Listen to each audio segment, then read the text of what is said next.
नमस्कार, चैनल में आपका स्वागत है। जगत गुरु साहिब श्री गुरु नानक देव जी के पावन प्रकाश पर्व के उपलक्ष्य में हर साल की भांति सेंट्रल गुरु पर्व कमेटी दिनांक 4 या 5 नवंबर को 2025 को बरेली कॉलेज के हॉकी ग्राउंड में सेंट्रल गुरु पर्व एवं समूह समेत सहभोग से मनाया जा रहा है, जिसमें पंत प्रसिद्ध कीर्तन जत्थे व कथा वाचक संगत गुणवाणी कीर्तन से निहाल करेंगे। मेरा नाम कमेटी हरप्रीत के सिंह सभी खालसा। पदाधिकारी आज प्रेस वार्ता में रहे। उन्होंने जानकारी देते हुए बताया किस तरह का आयोजन रहेगा। यहाँ पर गुरबाणी कीर्तन का प्रोग्राम अगले 2 दिन तक लगातार निर्बाध चलेंगे। सेंट्रल गुरुपर्व कमेटी इस पूरे प्रोग्राम को करती है। सेंट्रल गुरुपर्व कमेटी बहुत पुरानी संस्था है जो तकरीबन पिछले 40 साल से गुरु नानक साहब का, गुरु गोविंद सिंह जी का प्रकाश पर्व मनाती आ रही है। हमारे अध्यक्ष सरदार परमजीत सिंह ओबराय इस संस्था के मौजूदा अध्यक्ष हैं और बहुत बेहतर ढंग से पिछले 3 साल से 2 साल से वो इन प्रोग्रामों को करते आ रहे हैं और संगत का विशेष प्रेम हम सभी को मिल रहा है। मैं एज अ जनरल सेक्रेटरी उनके साथ इस संस्था में सेवा कर रहा हूँ। ये कार्यक्रम कहाँ होगा? ये programme Bareilly college hockey ground में होगा और ये बिल्कुल सेंटर में है बरेली कॉलेज के, और दोनों गेट से इसकी एंट्री रहेगी, चाहे कालीबाड़ी की तरफ से चाहे आनंद आश्रम की तरफ से, जो फ्लाईओवर नीचे उतरते शामतगंज का है, दोनों तरफ से इसकी एंट्री रहेगी प्रोग्राम की। बदलने का जो आपका स्थान है वो क्यों? मेन रीजन यही है कि ये ग्राउंड थोड़ा बड़ा है और व्यवस्थाएं बेहतर हैं। इसके अलावा यहाँ पर पार्किंग की हमें बेहतर सुविधा मिल गई थी इस वर्ष, क्योंकि बड़ा प्रोग्राम है। तो हम लोगों ने यूनिवर्सली आपस में कमेटी की एक बैठक होती है जिसके अंदर ये तय किया गया कि इस बार हम लोग यहाँ पर मनाएंगे, और यहाँ के जो पदाधिकारी हैं उन्होंने बहुत विशेष सहयोग दिया। हम सबका उनका धन्यवाद करेंगे जिन्होंने पूरे आयोजन को करने में अपना विशेष सहयोग दिया। रागी जत्था कहाँ जा रहा है? रागी जत्थे इस बार हमारे पास प्रोफेसर साहब आ रहे हैं, अलंकार सिंह जी, जो पटियाला यूनिवर्सिटी के प्रोफेसर भी हैं और बहुत ही उच्च कोटि के विद्वान हैं जो रागों में कीर्तन करते हैं।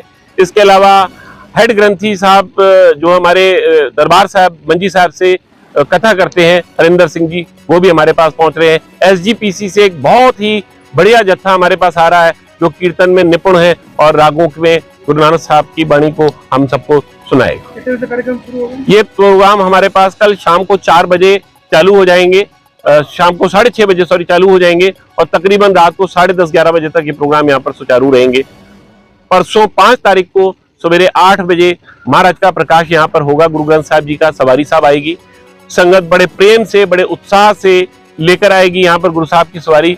यहाँ पर गुरु साहब का प्रकाश होगा, आशा की वार के कीर्तन होंगे। उसके बाद गुरबाणी कीर्तन कथा वाचक जो आए हुए हैं वो गुरु नानक साहब की जो देन है इस दुनिया को, उनकी वाणी, उनके विचार संगत के सामने प्रस्तुत करेंगे। शहर के गणमान्य लोग सारे ही आएंगे यहाँ पर इस प्रोग्राम में और हम सब लोगों ने मिल करके लंगर छकना है। दोनों दिन लंगर की व्यवस्था यहाँ सुचारू चलती रहेगी। लंगर संगत जो है वो पहले कीर्तन सुनेगी और प्रचार सुनेगी और उसके बाद लंगर छकेगी।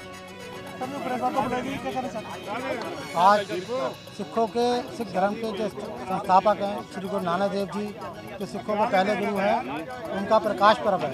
उनके प्रकाश पर्व के लिए यहाँ पे मनाने के लिए पंडाल सजाए जा रहे हैं और श्री गुरु नानक देव जी जो सिखों के पहले गुरु हैं, वहीं से सिक्खी की शुरुआत हुई और श्री गुरु नानक देव जी ने सभी जाति सभी धर्मों को एक जोड़ के रखा। वो जगन्नाथपुरी भी गए, मंदिर में भी गए, मक्का मदीना भी गए और हर धर्म के साथ हर जगह कई देशों में कई विदेशों में गए। वो पूरी ज़िंदगी इन्होंने जाके भ्रमण करके, और जो वहाँ के जो बड़े बड़े लोग जाते, जगन्नाथपुरी हिंदुओं का सबसे बड़ा स्थान, मुसलमानों का मक्का मदीना सबसे बड़ा स्थान, तो सबसे बड़े बड़े स्थान पर सबसे बड़े जाके लोगों को समझाया कि मानवता क्या है, इंसानियत क्या, में कैसे जीना है। उन्होंने बताया कि मानव की जात एक ही है, ईश्वर अल्लाह नूर पाया, कुदरत के सब बंदे, एक नूर से सब जग उजा, वो पले को मंदिर। जो आदमी अपने जैसा कर्म करता है उसे वैसे देखना चाहिए। किसी जाति से धर्म से मतलब नहीं। आप किसी भी धर्म में पैदा हो गए तो आपकी मुक्ति नहीं होगी। आपकी मुक्ति होगी सिर्फ अच्छे कर्म करने से और ईश्वर का नाम जपने से। आप नाम जपेंगे ईश्वर का और अच्छे कर्म करेंगे और अपनी कमाई से, नेक कमाई से उसका 10% आप समाज में सेवा में लगाएंगे, गरीब की मदद में लगाएंगे, तब जाके आपका उद्धार होगा। ये संदेश उन्होंने दिया। उन्होंने कहा स्त्री के लिए उन्होंने कहा कि सो को मंदा आखिए जिन जम्मे राजान, जिन्होंने राजा महाराजाओं को, शूरवीरों को पैदा करा जिस स्त्री ने, उसे मंदा, उसे बुरा क्यों कहते हो, उसे छोटा, उसे नीचा क्यों मानते हो। तो उन्होंने औरत को भी अपना बताया कि औरत को बराबर का अधिकार है, जो राजा महाराजा को पैदा करने वाली औरत है उसका भी सम्मान जरूरी है। तो ऐसे ही उन्होंने बताया छुआछूत, उन्होंने पंगत की, एक पंगत एक संगत, यानी पंगत में हम लोग बैठते हैं, छोटा बड़ा अमीर गरीब सब एक साथ बैठते हैं। सिख धर्म में कोई आपसे जाति धर्म मजहब नहीं पूछता, आप किसी के साथ बैठें, कोई यहाँ भेदभाव नहीं होता। हमारा जो दरबार साहब है वहाँ भी 4 वर्ण 4 दरवाजे हैं, कोई भी किसी भी दरवाजे से आए, चारों धर्म के चारों वर्गों के लोगों को स्वागत है।